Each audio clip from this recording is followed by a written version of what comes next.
నమస్తే.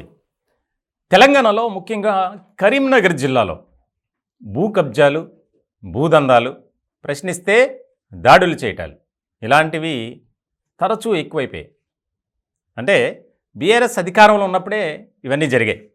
10 ఏళ్లలో ఎక్కడ భూమి కనిపిస్తే అక్కడ వాలిపోవటం, నిర్మాణాలు చేపట్టేయటం. ఎవరైనా అడిగితే ఏంటి సార్ ఇదేనంటే వారిపై అటాక్స్.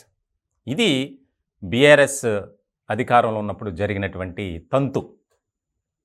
కేవలం రాష్ట్రంలో అనేక ప్రాంతాలు ఉన్నాయి, కానీ కరీంనగర్లో జరిగినటువంటి అవినీతి, అక్రమాలు, దందాలు అన్నీ ఇన్ని కావు, కేవలం భూ కబ్జాల వ్యవహారం.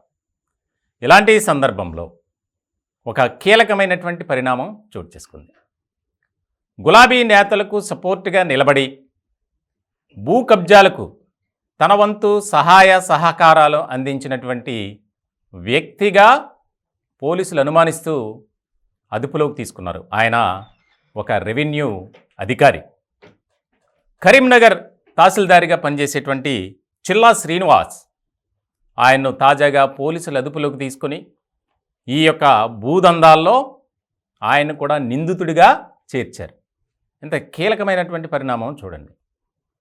పేదలకు సేవ చేయాల్సినటువంటి వారి యొక్క కంప్లైంట్లు స్వీకరించి ఎక్కడ అన్యాయం జరిగిందో అక్కడ వాళ్ళు చూడాలి రెవెన్యూ అధికారులు, భూ సమస్యల గురించి ఇలాంటి వ్యవహారాల్లో. కానీ ఈ శ్రీనివాస్ అనే అధికారి కొంతమంది ప్రజాప్రతినిధులకు తొత్తుగా వ్యవహరిస్తూ వారికి కావలసినటువంటి సహాయాన్ని, సహకారాన్ని అందించాడు. దానికి ప్రతిఫలంగా ఆయనకి ఎంతో కొంత ముట్ట చెప్పినటువంటి పరిస్థితి. చాలా కీలకంగా మారినటువంటి వ్యవహారం. ఆయన ఇప్పుడు గజ్వేల్లో తహసీల్దారిగా పనిచేస్తున్నారు. అనేక రకాల ఆరోపణలు ఎదుర్కొన్నటువంటి వ్యక్తిగా ఈ శ్రీనివాస్ ఉన్నారు. ఇలాంటి సందర్భంలో జరుగుతున్నటువంటి పరిణామాలు ఏదైతే ప్రతిరోజు ఏదో ఒక కేసే, ముఖ్యంగా కరీంనగర్ పరిసర ప్రాంతాల్లో, ఆ ప్రాంతంలో ఒక మాజీ మంత్రి అండదండలతోనే వీళ్ళంతా రెచ్చిపోయారు. ఇప్పుడు ప్రస్తుతానికి ఈ రెవెన్యూ అధికారి ఎవరైతే ఉన్నారో శ్రీనివాస్, ఆయన్ను అక్కడ అరెస్ట్ చేసి, ఇంకా అరెస్ట్ అనొచ్చు, అదుపులో తీసుకున్నారు, కరీంనగర్ తీసుకొచ్చారు. ఇప్పుడు ఈ కరీంనగర్ విచారణలో ముఖ్యంగా ఈయన హాయంలో, అంటే ఈయన అక్కడ ఉన్న బాధ్యతలు స్వీకరించినప్పుడు, నిర్వర్తించినప్పుడు ఏ రకాల అంశాలపై ఆరోపణలు వచ్చాయి, దానికి సంబంధించి విచారణ చేస్తున్నారు.